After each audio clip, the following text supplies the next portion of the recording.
Over the last 12 or 13 months or so, I've managed to pick up about sort of 10 or 12 snare drums, and I really probably should know the answer to how many it actually is, because I do write everything down, and you'd think I would probably have noted that before I did this video. But anyway, I just thought it'd be fun to sit back and sort of look at which one of those drums were which ones of those drums were my favourites.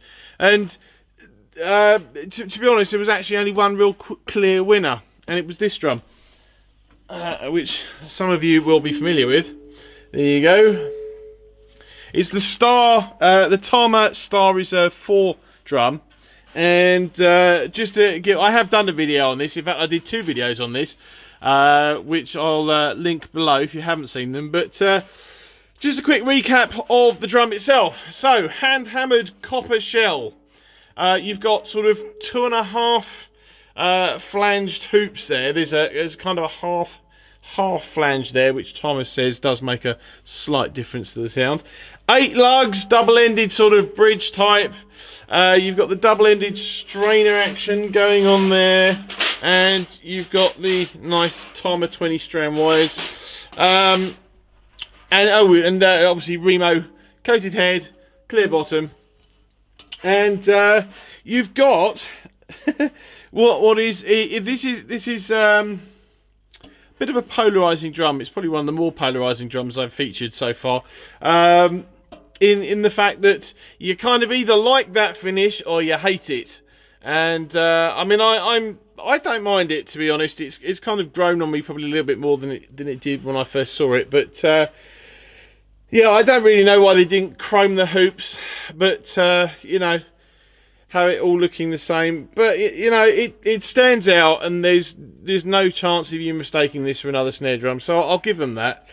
But the reason why I like this drum, and it was something that I kind of actually, with many of these drums that I buy, to be honest, especially these days, I buy them for specific reasons. Now, I bought this drum really because I have all of the other Star Reserve drums, and it seemed a little bit of a shame to not carry that tradition on. But I was excited when I first saw the Tama official Tama video for this drum, which came out sort of I don't know, 4, 5, 6, 7, 8 weeks before I got the drum itself. I heard it and was quite excited by the sonic properties that this drum seemed to have. And to be honest, I've literally just come from in the other room playing this drum to do this video now, and this drum is still everything that I kind of was hoping it would be from that initial video.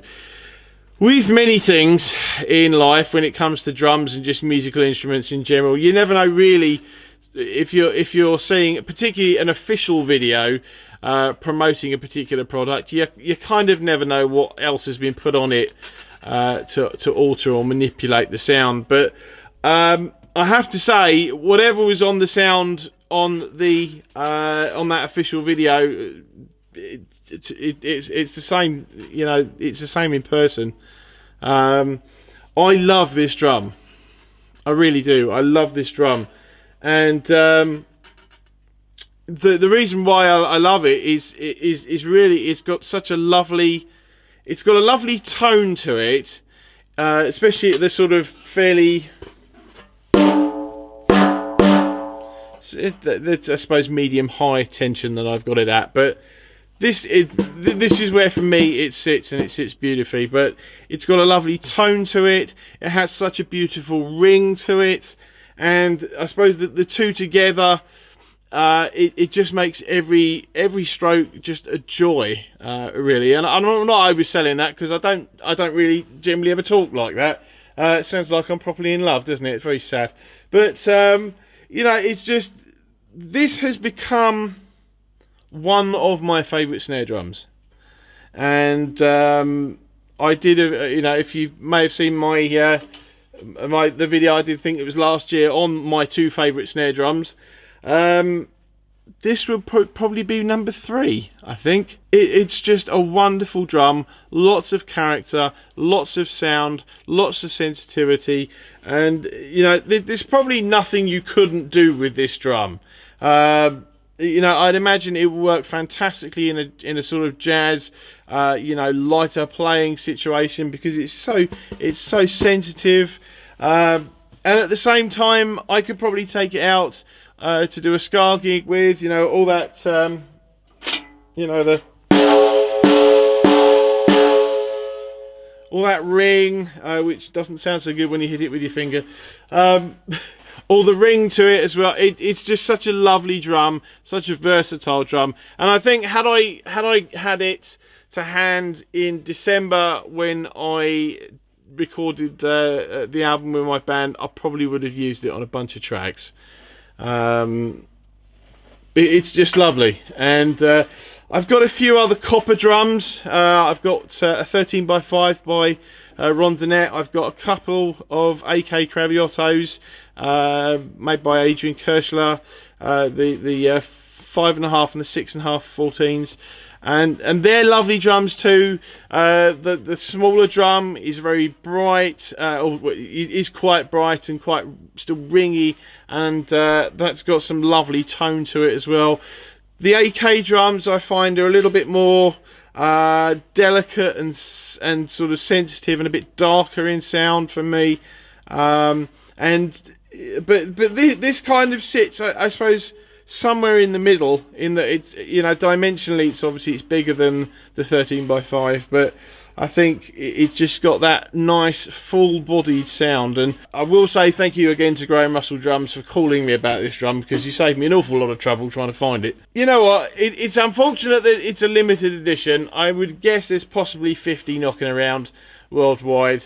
I know there's a bunch of guys contacted me to say that they'd put in an order. I hope you feel the same way about it, because it is a fantastic drum. And if you get a chance to play on one, or hear one, or even buy one, you know what, this is 100% recommendation on my part. The other drum, well, there were a couple of sort of close. There was a couple of other sort of close runners, I suppose. The Tama Star Limited curly maple drum, which I inadvertently put down originally as the Star Maple Star Reserve 4 drum when I did the video, because I just wasn't thinking properly at the time. That's another fantastic drum. That's a drum I did use on a couple of tracks on the album, and very much enjoyed it. Again, it's a solid shell. As I said, it's curly maple, 14 by 6, I think that was, die-cast hoops, 8 lugs, and it's a lovely piece of wood, and tuned, I think, sort of higher medium sort of tension. It's not cranked at all. Again, it's just a lovely drum to play, and I think you know, they got it right with that one as well. But the DW Purple Heart was another one. I don't think you can really go wrong with DW snares. The hardware is top notch. The 3P butt plate, if you've not seen it, I have mentioned it on a couple of the videos. I did mention it, I think, on that particular video as well. But the 3P butt plate kind of almost gives you 3 different drums in one, and that's particularly useful if you do want to do different sort of sounds in the middle of a song without, or in the middle of a song, or even just sort of without changing snare drums over in a set. So that's a great drum. But the other drum that I'm going to mention is not a limited edition. It is another Tama, and I can only promise that this has nothing to do with Tama drums. It is just the drums themselves. Couple of people asked me when I posted the video of me playing, whenever it was, 6, 7, 8 weeks ago, in the studio. A couple of people asked me what the snare drum was, and it was this drum, which was the Tama Charlie Benanti Signature. And again, as I said, I've done a video on this one separately, but 14 by 6.5, which I have to say is my favourite size anyway. 14 by 6.5, steel shell, 10 lugs. You've got I think they're zinc. I'm pretty sure these are zinc die-cast hoops. You've got the same double-ended sort of lugs there. Dual strainers. Evans heads top and bottom, so you got 300th hazy on the bottom, and it actually came with a coated G1 on the top, but I've kind of played that out a little bit now. So this has got a power center reverse dot head on it, and I think the cool thing about this drum, which is in terms of the cool thing that makes it sonically cool, is the old trick of the painted inside. And then the finger marks in here were actually optional extras, which I decided to go for. Probably can't see them there, but this drum is kind of, again, everything I wanted it to be. I wanted a drum that was loud, that had a ring to it, but it was a controlled ring, so it wasn't too sort of, I wouldn't need to dampen it down or anything. And I sat and did, as I do with most of these things these days, I sat down, got other videos together on YouTube, and listened with my flat response headphones on, and just listened to the sound samples of this drum.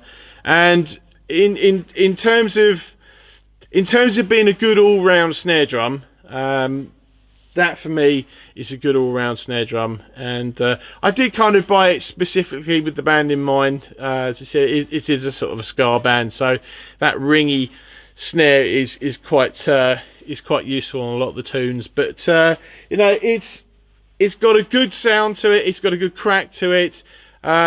Different sort of character to the copper drum by a long way, but at the same time, as I said, it's controlled. It's not too ringy, but the ring that you do get is really quite pleasant. It's very even. It's not sort of wild or all over the place. It's quite an even ring to it, and especially when you sort of hit towards the outer edge of it, you know, it gives you that ring without going mad. So, but anyway, those are my sort of picks of the last year. If you're interested in me doing a few sort of more videos like this, where I'm picking out specific drums for, you know, not the usual reasons that I do videos, then do let me know, and I'll do some more. But anyway, thanks for watching. Hope that was fun. See you next time.